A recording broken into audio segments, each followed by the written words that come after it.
Welcome to You and I. I'm Jackie Kai Ellis, and it's my genuine hope that through sharing our most vulnerable stories we know, in the moments where it matters so much, that we're actually not alone. It needs to be said, I'm not a professional, just someone with some personal experience to share. I do hope this is helpful, but as always, take the advice that resonates and ignore what doesn't. And don't hesitate to seek out professional help through a trusted source. We have resources on our website. Today, we'll be exploring a question about vulnerability in writing. I'm on the precipice of writing my second book, To You Who Wonders. It's an advice column meets memoir, which is partly inspired by the questions I've gotten in this podcast. It just seemed fitting to answer this question as a way to celebrate the announcement of this coming book. They write, I'm an aspiring author working on a nonfiction book about work and motherhood that will include stories from my personal life. I enjoyed your memoir so much, and I found at times your courageous willingness to share your stories so inspiring.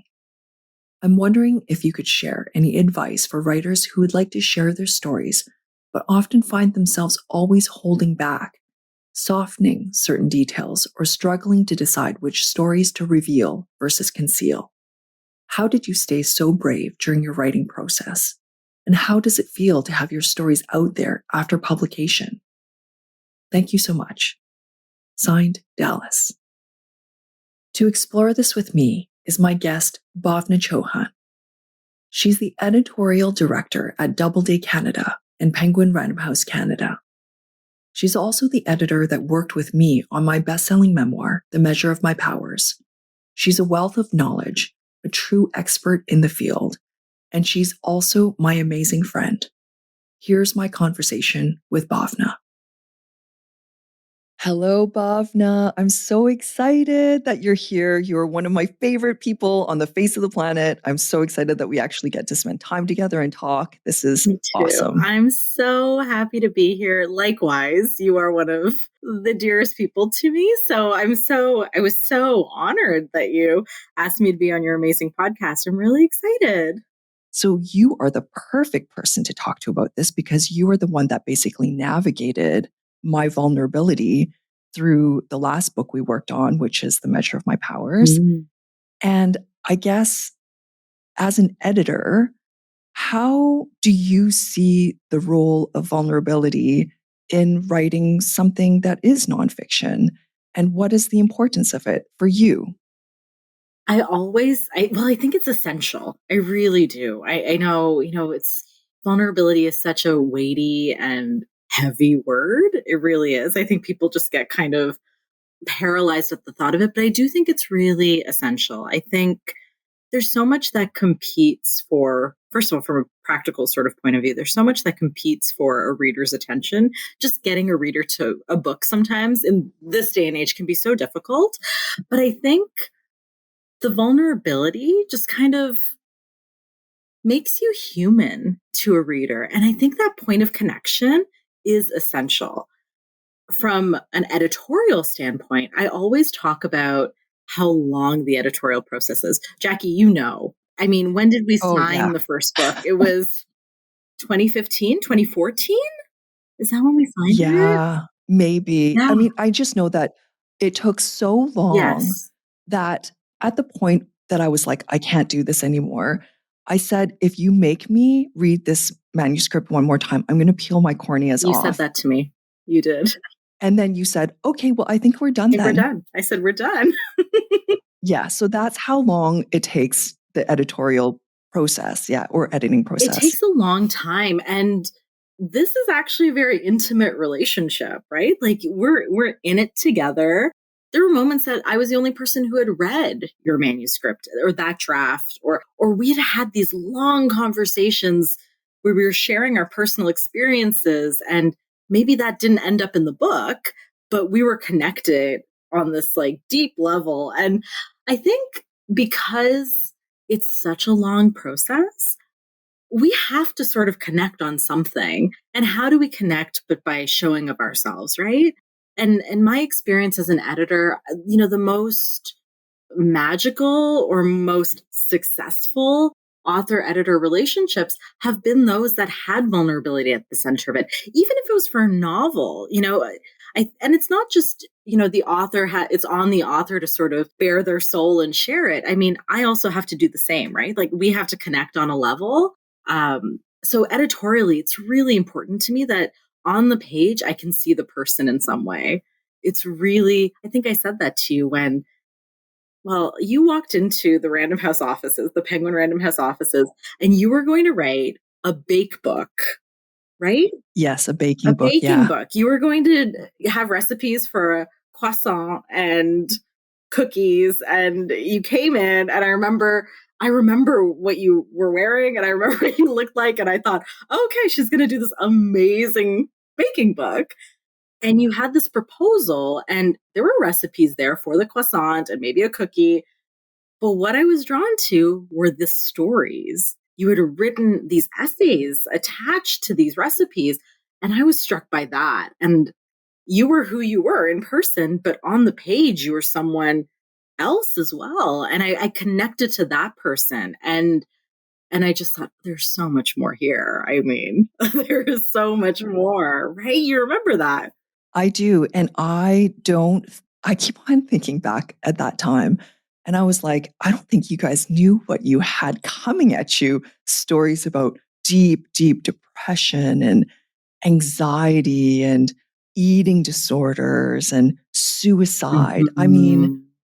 you thought I was going to write a baking book. Well, I'm not by the time the proposal came to you, you guys knew, but I don't know if you knew what would come out of this No, and how deep things could potentially go. no. And right before I made the offer, you were back in Toronto and we met. I remember we were in a small boardroom in our offices. And I said, Jackie, I'm going to make an offer, but I just want to know, are you ready to go deep? Are you ready to go deep? Yes. And you looked at me and you said, yes, I am. And you went there. You went there. But, I could see the vulnerability and I knew, I mean, your croissant recipe is amazing. Those chocolate chip cookies are incredible. People make them all the time. I love them. But I think what people are drawn to is who you are on the page and how you fill out this idea of you. People know you from online, right? And you're this like beautiful, polished human being who has this gorgeous taste and all that. But you on the page, you show such humanity. And I think it's really important for a point of connection. And I saw that when the book went on sale. I saw it. People would stand in line and just want to talk to you. They connected to that. Yeah. I remember really deciding for a long time whether or not I even wanted to write a book this Yeah. revealing, because it isn't easy to write about your moments of greatest shame. It's not easy to write about, things that you feel like don't put you in the greatest light. I often thought about, okay, what's life going to be like after this book comes out? Am I going to be able to go on a date knowing that this person could potentially have heard about the book or read the book and know all of my mommy daddy issues? Yeah. And how can I walk into a boardroom and put up a front? But to me, I felt like if I were to write this book and be as vulnerable and open and raw as possible, knowing that I could never show up in any situation as anything other than myself, well, that might be a worthwhile practice, because aren't we all just trying to be ourselves in every situation? And what a freeing Yeah. thing to experience. And so that's kind of why I wanted to do it. But also, like you were saying, it's not worth reading per se unless the real person is there, because people can smell when there's BS, I I think. think so. Yeah. And also, I just have to say how pivotal you were in that process of drawing out that vulnerability in me. And our relationship throughout the writing process, I just remember at the end of it, you said, oh, okay, I think you've hit a wall. My job was to push you as far as you could possibly go. And I think and oh, yeah, that's right. This is what you said. You go, I actually thought that you would have stopped way long time ago, but you just kept on going Mhm. deeper and deeper. Mhm. To me, what you've done to pull out vulnerability is just genius because I didn't even really know you were doing it until you told me that you were pushing me the entire time. How do you do that? I have to say, I think you and I had this really special alchemy, I think, in that a lot of our editorial conversations were conversations, right? Like we were just talking. And when I describe editing to anyone, I always say, I'm just asking questions. I'm your first reader and I'm asking questions on behalf of the reader. And I think that's the place from which I edited with you. I also am always looking for those points of connection for the reader. I'm always looking, your story is so singular. I had never heard anything like it. You were this woman who had gone through so much in your life in such a condensed period. You had all these experiences like gorillas in the Congo and divorce and opened a bakery and it was successful and all these things. And I just remember thinking, but still there's so much to connect on here. And my point was just to, draw that out, find those points of connection. And I mean, to be honest, I often do that from a place of like seeing myself. I really have to see myself in a book I'm working on in some way. I think if I were to look at my list of authors and my list of books, grief is often a theme that runs through all of them. It's a central theme in my own life. I think just processing of grief and living with grief. And I think I operate from a really empathetic place of just sort of understanding and wanting to know more. Maybe I'm seeking answers to questions I have for myself. Maybe that's it. But I just come from a place of, well, what would the reader want to know right now? And it's just asking the questions, right? And like I said, there are stories. I know stuff about you, Jackie, that like it's not even in the book. I remember I once referenced a conversation we had during one of the edits, and it was after the book was done. And you looked at me, and it could have been when we were in France, and you looked at me and you said, I don't even remember that conversation. I don't even remember that we had that Yeah. conversation. And I was like, oh, yeah, no, we talked about that. But it informed so much. I understood you and I understood the process. And I think building a relationship is really important. We're working together for a long time. We have to kind of align, and the writer has to feel like their editor understands them and understands the project really deeply. Yeah. And I do think that you being vulnerable with me and telling me about your life Mm-hmm. and why grief is so important to you, and for me to write knowing that you're asking me questions from a place of complete understanding, empathy, and connectedness. Mm-hmm. Like to me, that was so important because as you were asking me all these questions, like, I mean, you basically not only encouraged me to write, but you gave me some of my greatest writing lessons because, as you know, I'm not a trained writer. I've never studied it. I never even thought about writing, growing up thinking, okay, what do I want to be when I Mm-hmm. grow up? There was nowhere in my imagination that I could have become a writer. And I remember you said, um, don't don't tell, show what the story is. Is that Yeah. Show, don't the tell. yeah, Yeah. show, don't Yeah. tell, yeah. And I remember being like, wow, that's amazing. And then realizing later that this is literally writing 101. It's like what you learn in like the first writing class, like the first sentence that comes out of a teacher's mouth is, show, don't tell. But you're right, that is the way I write now. And it also is one of the hardest things to do Yes. to build the context of a story, to explain what something smelled like and felt like, and whether it was sunny or rainy, whether your hair was feeling frizzy or Yeah. not. And what did that feeling feel like in your body? Where Yeah. was it in your body? How did it feel to cry? What kind of noises were you making when you Mhm. cried? And all of those things add up so that the reader can then make their own conclusion about how they feel about the situation, as opposed to you telling them how they feel. Yeah. And that was just such an amazing piece of gold that you gave me as a writer. You basically taught me how to write, I think. You have such like you have this storytelling ability that it was just a little bit of shuffling in my mind to get you to readers. Like you had the story and the vulnerability was such a big part of it.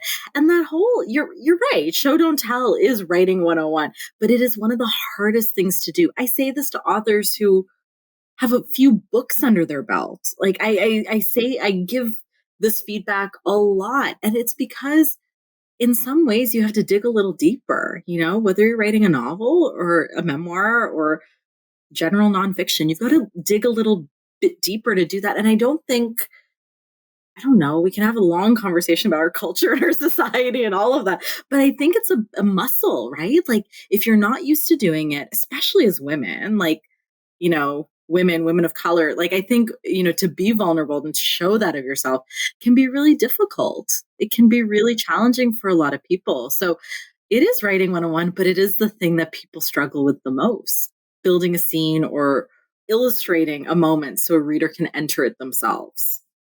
Would you say that, okay, well, for me, I think I would rather read writing that's not as good, but so raw and Yeah. honest than writing that is beautiful, Hmm.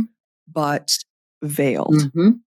I agree. I think to your earlier point, I think readers have a bullshit detector. I really do. I think people can tell what's authentic. Mhm. When things are just prettily like wrapped up, it's not real. It's what I love about Measure of My Powers is that you ended it in this very real way. It was raw the way that you ended it. It wasn't bow tied up and off it goes and happily ever after. It was a bit of a question mark, wasn't it? And I think people love that. Mhm. I don't know if you heard that. I heard that a lot after your book was published, that the ending was surprising, but in a good way. That's so interesting because I remember a few months ago, we chatted about the measure of my powers. And I said that what I didn't like about Yes. it was that it was a little too perfect. And you were like, no, that's not at all what I thought. And I had to go back and reread the ending because I was like, what the heck? What the heck did I write? I don't even remember because I remember the process of writing and I Yes. remember the entirety of it. It doesn't parse out into small stories for me. The book has one singular feeling when I think about it. It's not like, oh, this feeling and this feeling. It's like this large, What is the feeling? I don't know. I don't even know how to describe it. It's a mixture of, oh gosh, this is when I get vulnerable. It's a mixture of pride and a bit of embarrassment Okay. Yeah. because I've revealed some of these things in the past that I'm proud of the fact that I revealed them, but there are some things that I wrote in there where I can go back and see them and go, oh, you were in a place where you couldn't be completely honest to yourself yet. And so you were writing from a place of complete honesty. But I think that there was still a little bit of like, no, I need to forgive in the most perfect way, Mm, to let go in the most perfect way. mm. And I need to even show my vulnerability in the most perfect way. But what I really like about where I am now, and I'm not saying that I did that even consciously No, back then, no. I think that is as raw and real as Yes. I could have gotten. Yeah. But now, however many years later, like it's what, almost 10 years later, Mhm. I realize that there is this amount of shame for being in the in between. And there is, Yes. it's like, how do you tell a story of vulnerability when you have not figured out where there is no ending, Yeah. where you haven't said, oh, I figured out what that was and that it was this, and let me tell Yes. you about it. And Yes. I've been able to process it. But Mhm. how do you write a book about your vulnerability when you haven't even yet processed it for yourself? Like I always think about this, especially with motherhood. There's so much judgment and shame around not being a great mother. Like this, it's like the greatest crime a woman could commit Yeah. to not be a perfect mother because you're either perfect or you're horrible. There's Yes. like almost no in You between. must love it, right? You So, must love it. yeah. Yes. Oh, you must love that only, Only and all or the else you're a time. bad mother. Yes. Yes. Yes, exactly. But I just think about like there was one night in Paris, and I actually recently wrote about this, but I'm going to share it anyway, where Kai was crying all night long. I couldn't get him to go to sleep. I couldn't get him to stop crying. Nothing was working. I was miserable. And the next day, we were taking a walk along the Parisian streets, Mm, so romantic, getting a croissant. I gave him the end of it. I had the rest. But I was like, what kind of shame would I have felt if I had a crowd of people that didn't know me, strangers around me as my child was hysterically yeah. crying and I couldn't do a thing but sit there next to him and cry myself? Yeah. So, what will it take for us to accept the vulnerability that comes with I am in the middle of crying because my child is crying and I don't know what to do, but not telling it from the day after when we're splitting a croissant perspective? I know. And so that's why I sometimes have a little bit of embarrassment, I don't know, but just a little bit like I can smell my own BS monitor in there, but only from the perspective of who I am now, Right. looking at who I was then. Right. Because there was no BS when I was writing it. It's just now I'm like, oh, you still needed to be so perfect. Yeah. Yeah. And what will it take for us to be so vulnerably imperfect that we can write that on a page and say, I don't know. I don't know. So you can see that in yourself now when you go back to the book.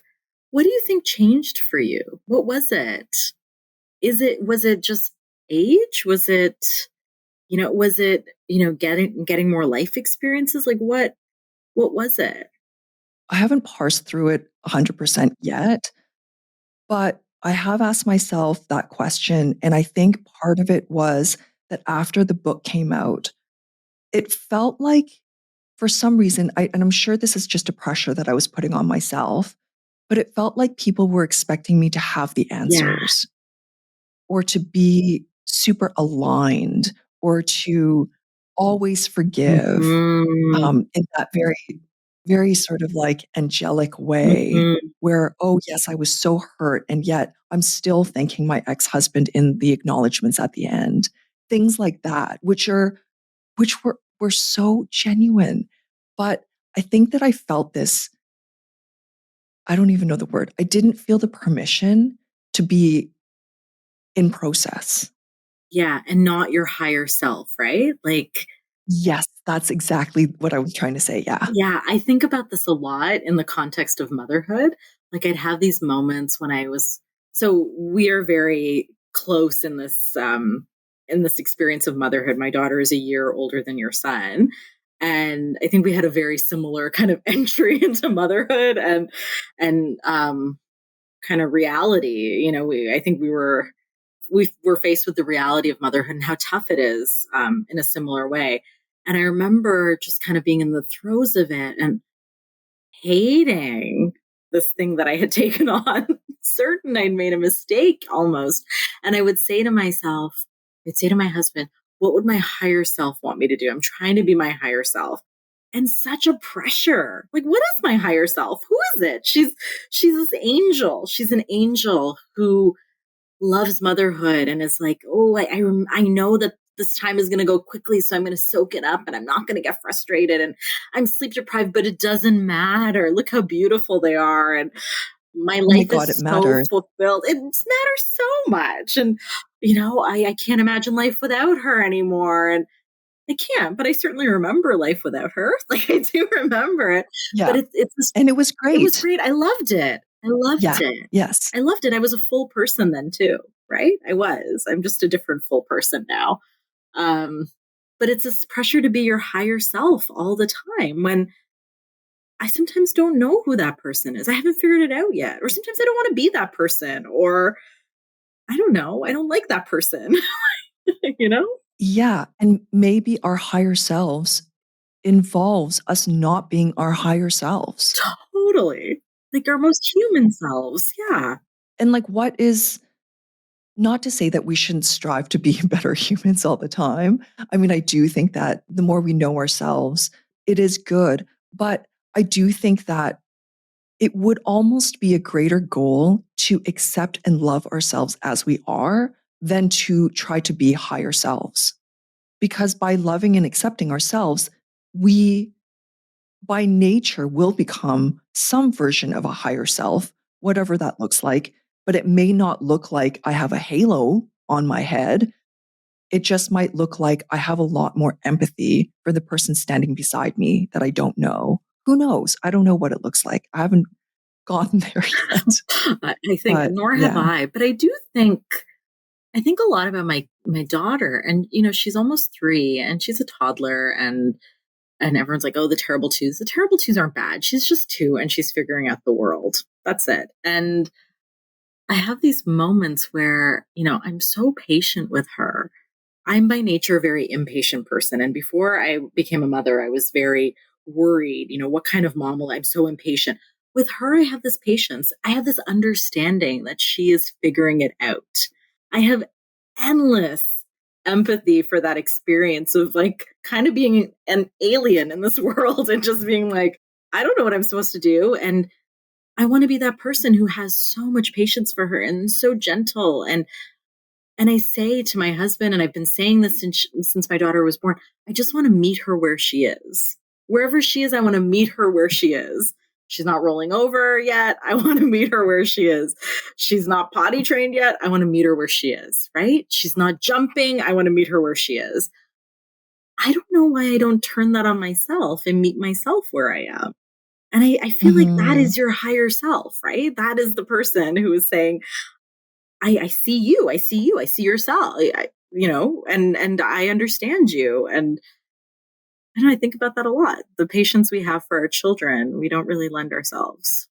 Oh, gosh. I was just talking about this yesterday with my husband, Joe. Just that there are some things in our lives that can only be healed through love, through the process of loving and being loved.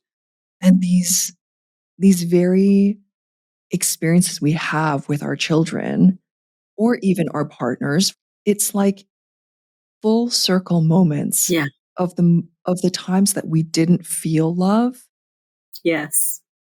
connect back together when we can either give love or allow ourselves to be loved. It's so beautiful.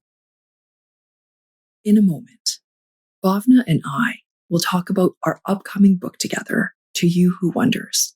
But first, a word from our nonprofit partner. In each episode, we feature a nonprofit chosen by a past guest. Today is a nonprofit chosen by Brian Hart Hoffman. It's a small thanks to him and to our community. Ethan's Heart Bags for Blessings, also known as Ethan's Heart, began with a boy named Ethan D. Hill. At 6 years old, Ethan was moved by the sight of Mr. Marcus, a homeless gentleman living beneath a local freeway underpass. He encountered Mr. Marcus on his way to school every single day. Determined to make a difference, Ethan, with his $100 of Christmas money, researched the needs of individuals experiencing homelessness and purchased essential items for Mr. Marcus and others residing under the underpass. He wanted to offer a glimmer of hope during the holiday season. This act of kindness marked the humble beginnings of Ethan's Heart. Year after year, Ethan continued to dedicate his own money and accept donations from the community to create care packages for street outreach initiatives. As time went on, Ethan's Heart expanded its mission to address the pressing needs of the homeless community in and around Birmingham, Alabama. Today, Ethan's Heart provides emergency food, clothing, sleeping bags, first aid supplies, and hygiene products. They also identify community members struggling with mental health challenges or abuse, and they connect them with relevant service referrals. Recently, they've just launched their free mobile store and educational unit, bringing essential supplies directly to those in need. The setup of the mobile store aims to restore dignity to individuals who have lost so much, offering them the joy of shopping for their necessities, free of charge and without shame. For ways to get involved, Visit their website at ethansheart.org. Now back to our conversation.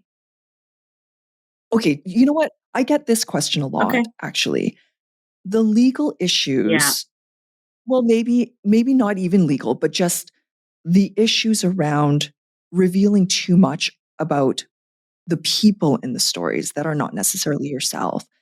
And I know with the memoir, we actually were very conscious about how we told the story so that it would be respectful Hmm. first and foremost, but also we wouldn't run into any kind of legal Yeah. issues. And so I know a lot of writers actually have this question is, what do you share? What do you not share? I think the way I always talk to authors about this is this piece of info necessary to tell your story? Is it essential? Like, does it add something to your story? Do we need it? And I think if the answer is yes, let's figure out a way to work that in.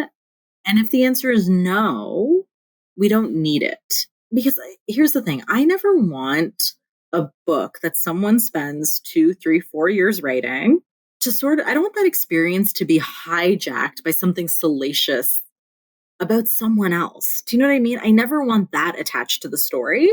I, at that point, will know the author's intention for the story, and I want to be as true to that as possible. You didn't want to write The Measure of My Powers as an expose on your ex husband. You were writing from a place of, I want to share my story. I think people can connect to it. I want to be vulnerable. I want to show that there can be some perfection in the imperfection, and that a journey can ebb and flow, and can, that's the evolution of a human being. And I remember we sent the manuscript to our legal counsel, and I think there was maybe one change or one question Mhm, even, right? mhm. Now laws in the US and Canada are different when it comes to libel. We're, I think, in Canada a lot more strict, so we err on the side of, just protecting the writer as much as possible. Now, let's say you have you have some details that you want worked in. Um, how do we do that? I mean, I work very closely with our legal counsel because I just want it to be, as clear and careful as possible. But I think it's always, if you're coming from a place of, this is my rendering of this experience, and this is how I perceived it, and that is sort of conveyed in the writing. That's sort of how we approach it. It has to be essential to the storytelling, though. Yeah, for sure. And I actually, there's nothing in the book that I would rewrite because I wrote it in such a way that I felt like was only the necessary was left in there, and only the parts that I felt like were necessary to bring out the connection to the reader. Yes. But there was one thing that I don't think I would have put in there. Really? And yeah, and it wasn't until I had my own child that I realized that it wasn't necessary. And it was a part in the book where I talk about my cousin having passed away. Yeah. And at the time I didn't know, but we weren't talking about it as a family. I had no clue because I wasn't really that connected with the family, and this was my story, and I was sort of telling this part of the story to say the reasons why I didn't commit suicide is because I saw the impact that suicide had on my family. But I didn't realize that there was still a lot of sensitivity around the issue. And in retrospect, I'm like, I wouldn't have touched that. It wasn't necessary because the thought of losing a child and seeing it written in a book that's not really, it just wasn't necessary. I could have said it was someone else, someone I knew. I didn't need to pinpoint any specifics around who it was. And I do regret that because I think, if you were a parent that lost a child, the last thing you want to do is to be reminded of it Mhm. in any way Mhm. or to be respectful of another person's grieving process, whatever that looks Yeah. like. because it's not my place Yeah. to infer. And so I do think that that's the one thing that I probably would have stayed away from. But I do think that it's a good example of, is it necessary Hmm. to illustrate the story? Does the reader connect with that story anymore because I gave more specifics or less specifics? I don't think so, actually, in I retrospect. don't think so either. And so, yeah, and so that it I think it will make me a more respectful writer Hmm. to have made that decision in the past. Hmm. But I think it also is important to realize that when we do write stories that involve other people, they are our versions of that story. And when we think about it that way, and that this other person, this is not a conversation. When you write a book, it's written in black and white and it's out there. The other person doesn't really have an opportunity to respond. And so we do need to respect, I think, that this is a one-sided conversation as well. Yeah, absolutely. You wrote a lot about your family, you wrote about your ex-husband. Did you get any feedback from anyone like just on, your kind of rendering or inclusion of, these people in your story, even if it was in a small sort of way? Yeah, I mean, I sent the manuscript to my Mhm. ex-husband because I wanted him to read it Mhm. beforehand, and it had already gone through the lawyers before we sent it, so we knew that it was on the level from a legal perspective, and he wrote back, "Gosh, we were fighting about these things even back then, and however many years later, like, who's to know what's the truth anymore?" Mm. We were fighting about the truth even back then. So I do think that regardless of what his response was, obviously he wasn't like out toasting with champagne that night after he read the manuscript, like nobody would be. But we have to give him so much credit because nobody wants to read their ex-wife's version of a horrible breakup Mhm. that you also had to go through, You're so right. you know? Yeah. Yeah, and that person has their own heartaches and pains and regrets and feeling indignant about this thing or that thing. They have their whole experience, and it's also very painful because as much as I loved him, he also loved me. Mhm. And so for him to say just that, I think is probably the most gracious thing that you could possibly say after someone's just ripped off a big scar Yeah. and you had to reread it, but from your ex-wife's Yeah. perspective. That's hard, I think, to swallow. I think so too. Can I ask you a question? Yes, yes, of course. You said that, when you have this feeling of there's pride, right? Like you wrote this memoir. I think it was a bestseller. It sold really well, but there's also a little bit of embarrassment. I wonder, I saw Elizabeth Gilbert speak, gosh, years ago. And it was after Big Magic came out, her book on creativity. And she was talking about Eat, Pray, Love. And she said, as soon as the book was published, it ceased being my story. It was everyone else's story. It wasn't mine anymore. The movie is separate from me. Yes, Julia Roberts is playing me, but the movie is separate from me. And I thought that was really interesting. Like you sort of, it is your story, right? You protect it, you reveal all these things. You're so nervous about it. Then it goes out in the world and you're probably still nervous about it a little bit. The response to it from family or exes or the people. But then the story morphs a little bit and it takes on this different form. And what was that experience like for you? Did you experience that where, your relationship to your story changed? Yeah, for sure. And this is so funny because it's changed and evolved so much over so many different stages that I almost have to remember how it had evolved over the years. Okay, so what people don't know is the point at which you stop writing and it goes into printing and publication and PR and Hmm. all that. The point at which you stop writing, there's a big gap between when you have to start talking about the book again. Hmm. And so I was like on to other things. Like this wasn't even on my radar anymore, this book. And it wasn't that I wasn't waiting to have this thing out there and really excited about it. It's just like I kind of forgot that I'd written this book because it had been so long since it was on my docket. And then you realize that after you write it, because the process of writing it is the process of letting go of a lot of these stories.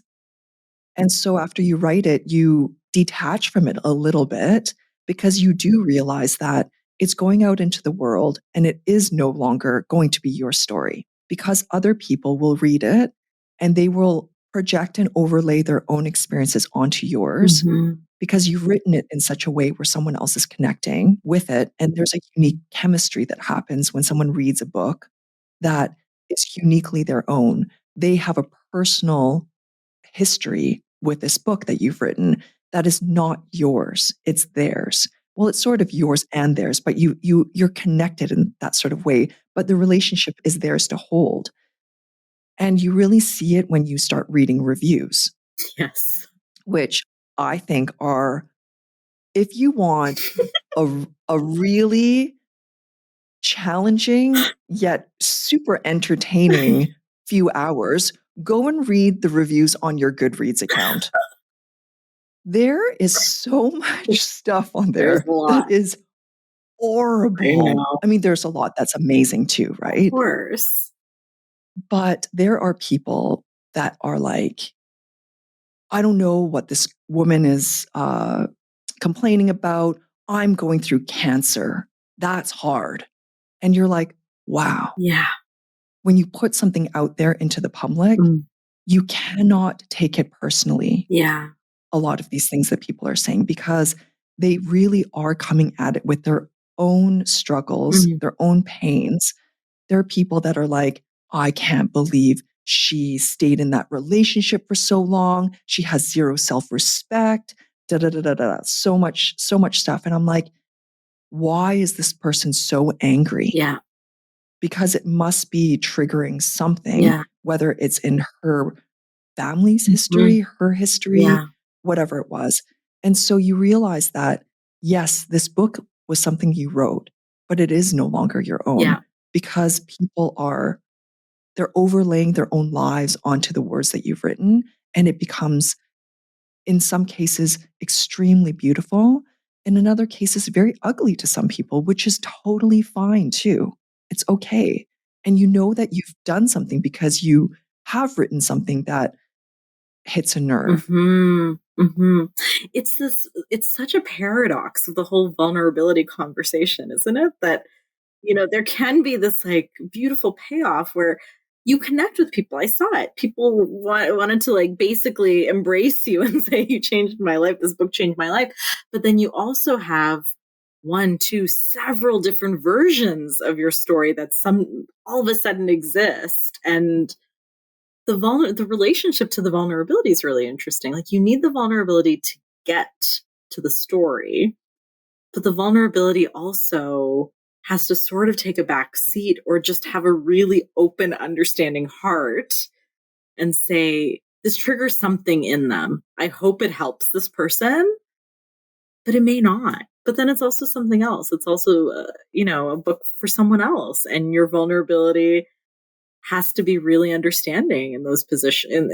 I just find it really interesting. It's an interesting paradox of becoming a writer and writing a book like yours.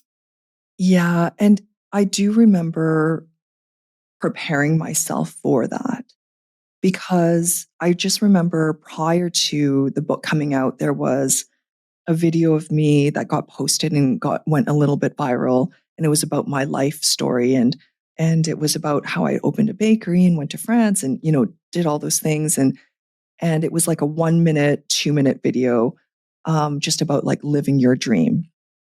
And I remember it got posted on Facebook and got all these comments. And someone had written something like, oh, little do people know that her patty cake like hobby was being financed by her husband and he's having to work an extra job, which wasn't true because we were divorced by then. And then another person goes, you don't know what you're talking about. She's never been married and never been in a relationship. And I was like, well, that's also not true, but thanks for, having my back. Cool, cool. And so you realize that like everybody just says whatever they I know. want. And and like nobody other than the people that really matter to Yeah. you actually know. And we always consider the source of the feedback, which Mm. is who is it that's saying this feedback? How much do I trust their opinion of Mhm. me? And we also understand that whoever's giving the feedback is giving it from their life perspective. So I'm not going to ask my mom if I'm dressed warmly enough because she's always going to say no. If I ask you, you'll be like, well, do you feel warm? Yeah. Like it's just consider the source of who's giving you that information. And I have a group of people that I know I can trust that have my best interests at heart Yeah. and that will give me the honest truth, but with love and with the intention of raising me up. Mhm. I do want to ask though, Mhm. when your authors are feeling really stuck Yeah. and there's obviously an emotional wall that they need to walk through and they can't. Like how do you advise them to find the bravery or the courage or just to get through? Yeah. I think something that I often say, I don't know, I'm a very kind of therapied individual. And I believe that, the experience of getting something out of you is quite cathartic. It takes a certain amount. It's not my story, right? I can talk about my own traumas and my own experiences, but that's me. I think everyone has a different. It's all relative, and everyone has different experiences. But one thing that I really encourage is when there's a situation like that where there's almost a paralysis around, facing whatever that thing is where they're stuck or, or feeling already this like non-existent, it's still non-existent judgment, even from me, but what that truth is that, needs to come out. One thing that I often tell people is it just needs to get out of you. Doesn't mean it has to go in the book. If you decide that you don't want it in the book, that is okay. Let's just get it out of you. That is such good advice. It's so crazy. Okay, so now I'm thinking about we oh I'm so nervous. I'm so nervous. Why? So you and I are almost at the point where we're going to okay, like don't you love all these words that I'm putting I before the know. actual thing I want to I say know. because I don't want to say I it. know. Okay. We've known each other a long time. I'm trying to guess what you're about to say. Okay, so we're about to write a second book together, Yeah. which I'm a little bit peeing my pants, Mhm. not because of the writing the book part, Mhm. but because I understand how much Yeah. vulnerability of unprocessed emotions and situations I'm going to have to write about. Yeah. And I think my greatest fear here is what if I write this book and I read it back? What if I don't like the person I see? And really, that's just like confronting all these things that haunt us, like self loathing, Yeah. self criticism. Yeah. And I feel like I'm basically walking up to this Goliath of my own self esteem. And I'm going to have to pick up a stone and hit it right between its eyes. Like, I'm gonna have to look at this thing. So it's very vulnerable for me. I'm scared for sure. But I also I don't know, what do you I have nothing else to say about that. I'm just I scared. I remember the year that your book came out, 2018. Like I said, it was a success and everyone was asking you, what are you going to write next? And you and I talked about it a lot and you were really reluctant. You were like, I want it to be the right book.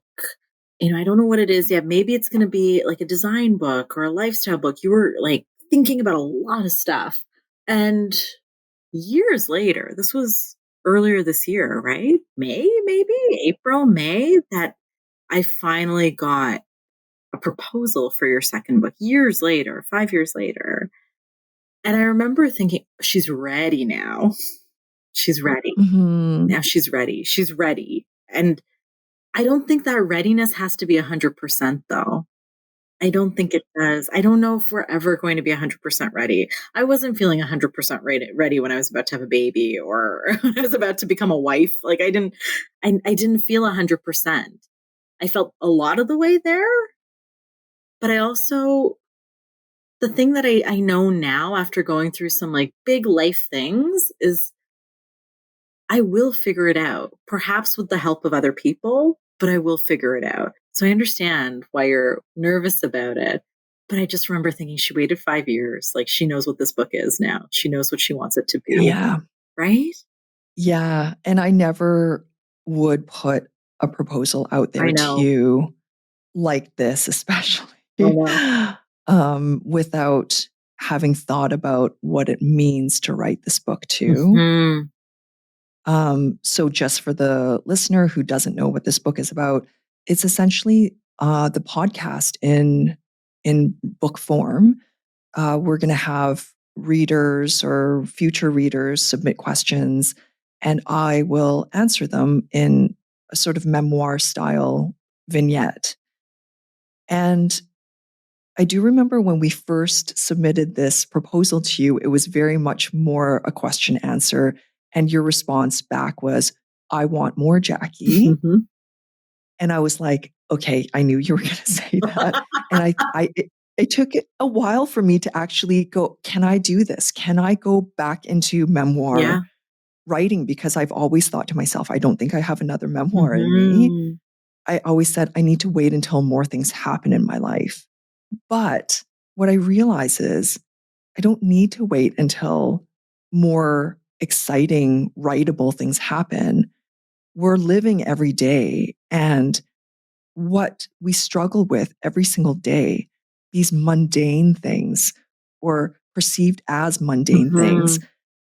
those are the things that people are living through and struggling with Yes. day after day after day. Yes. And they deserve a space Yeah. to be talked about, to be demystified, to be de-shamed. Um, even this feeling of like, am I good enough? Like, if someone were to truly see me in these pages, in the in between, not in the happy share a croissant afterward, Hmm. will they still like me? And I think that that's a very childlike question. Like, will you still love me if I am completely myself? Yeah. And I think that is the challenge of this book, which scares me, but also excites me because it's yet another level of self acceptance and self love, exactly the way that I am. Because if I can finish this book and I know at the end of it, I can say, I love myself more exactly as I am, then the mission is sort of accomplished in a sense. And whatever people take from it, and the hope is others would find that same level of self acceptance and self love through seeing themselves in my words and knowing that we are the same. And that if I can love myself, so can you. You can love you too. If that can happen for even one person, I think it's done. Like a mission accomplished. If people don't like it, none of my business. I'm going to show up and do the work. So, yes, that's my own pep talk to me. You were like this with the first book. Like, what was very, we started this conversation with me describing meeting you for the first time, and you had these like singular life experiences that I couldn't even imagine.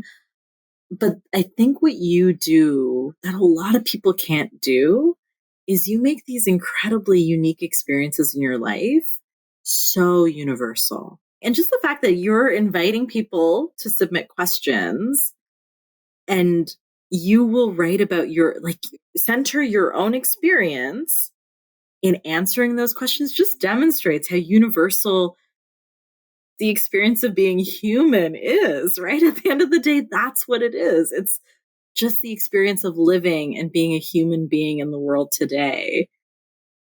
I think it's just such a beautiful way to connect to people. I really do. Yeah, the thing that makes me the most fulfilled about doing this podcast and also with writing this next book is the idea that not only can I connect to people, but that every reader can then look to the person next to them and know that they can connect to that person too. There's a level of empathy that is created with this. Thank you so, so much for joining me in this episode. It's such a pleasure to see you as always. And you are so wise and you have so much great advice. And yeah, I just really appreciate you so much. Oh, I appreciate you. I feel very lucky to know you and to work with you. And so I hope this was helpful, and I'm very happy to answer other questions. I think we could have talked for hours. I think so too. Instead of writing a letter to Dallas, I decided to write a letter to you, our listener. I wanted to share a little bit more about this second book, To You Who Wonders. I wanted to share why I wanted to write the book, where it came from, and what I hope it brings to you. So I wrote this letter to you who wonders. I believe that the power of a person's story is in its vulnerability. We connect with stories that are honest and true, ones where the deepest sorrows reflect our own, ones where revealing shame diffuses its power, and ones where we celebrate the author's greatest triumphs because they could very well be our own stories one day. I wrote my memoir, The Measure of My Powers, in hopes that through telling my story, someone would recognize themselves in it, that they would see the depths of my sadness and relate to it, that they would feel my frailty and realize they're not alone, and know that it's possible to find courage as I did. In the memoir, there's an unplanned chapter that was written spontaneously for a friend who was struggling with a life change. I wanted to alleviate his fear, speak to his longing for a different life. I wanted him to know that I'd had those same fears and longings before. As I watched him wonder if he should finally accept the death of a dream he'd had for so long, knowing he was at a crossroads so many of us have experienced or will at some point, I decided to write the chapter, The Letter. That chapter spoke of the anxieties of the unknown, the deepest yearnings for joy in life, the courage to step out again and again and again, because we know joy often comes from choosing the things that bring us joy. This chapter is one that readers have dog-eared, underlined, and even quoted back to me. I myself have gone back to this letter over the years when I found myself lost again. Now, I am not an expert in relationships, in careers, or in mental health.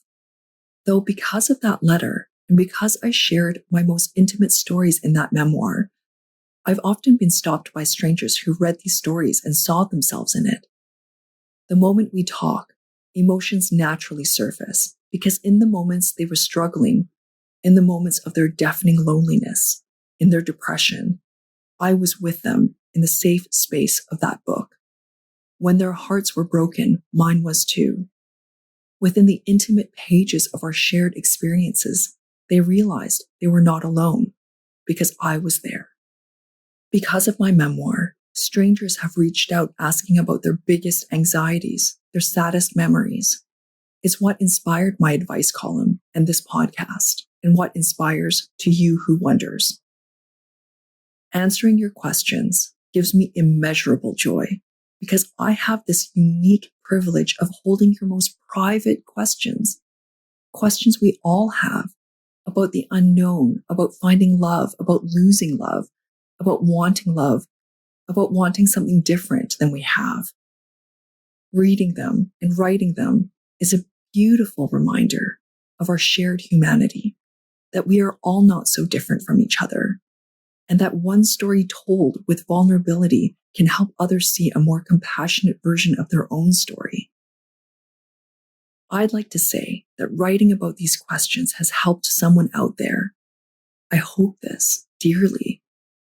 But in reality, we do the work we ourselves need the most. Since the advice column and the podcast began, the words I've written to you have lived in my head and my heart in the moments I needed them most. In the moments of greatest doubt and shame, when a mean voice enters and asks me, "Are you good enough? Strong enough? Have you done enough? Are you enough? These very words I wrote to you about compassion, empathy, urging kindness, and gentleness to self, those very words answered this mean voice, stood up for me, and silenced it. In truth, I hope what I've written has helped you in some way, but I hope that it's helped you as much to read and listen to as much as it's helped me to write. And so it would be my greatest pleasure to explore your questions for this upcoming book. Whether it be life or love, relationships or career, anything from purpose and belonging to motherhood and identity. Send in your questions on whatever it is that keeps you up at night. Look, I know, being vulnerable is hard. It doesn't feel natural at all. We all hide what we think are our flaws. We do that out of fear. And sharing these things can be very counterintuitive. Though the moment we find the courage to ask the question, to say, I don't know, we realize that we're actually all asking the very same questions. And because we question out loud, we give courage to others to voice the things that we've wondered in silence. My hope for To You Who Wonders is that we find solace and we find ourselves, our pains, joys, our grief and triumphs, that we find these things in his pages. My hope is that we find understanding, acceptance, and compassion, not only when reading the stories of others, but also while we're writing our own stories daily in life. Thank you so much, Bhavna, for sharing your wisdom with us today. And to you who wonders, thank you in advance for submitting your questions. You can do so at toyouwhowonders.com. And thank you for your question, Dallas. I hope you got something out of this. If anything, know that you're not alone. You see, we all struggle. We all mourn. We all yearn, question, laugh, and cry. No matter our age, backgrounds, or titles, at our core, we're all not so different, you and I. And this is next month's question. How do I overcome imposter syndrome? If you feel inspired to respond to this asker and are interested in being a guest of this episode, or if you have a short word of wisdom for them, write to us on the contact page on youandipodcast.com or DM us on Instagram at youandi.podcast. And of course, as always, please submit your questions there too. They're completely anonymous. If you enjoyed this episode, like and subscribe to our channel, which helps others who might be interested find us. And feel free to share this episode with someone who may find it helpful as well. Thank you so much for joining us today. I'm Jackie Kai Ellis, and this is You and I. This podcast was produced and edited by More Good Media.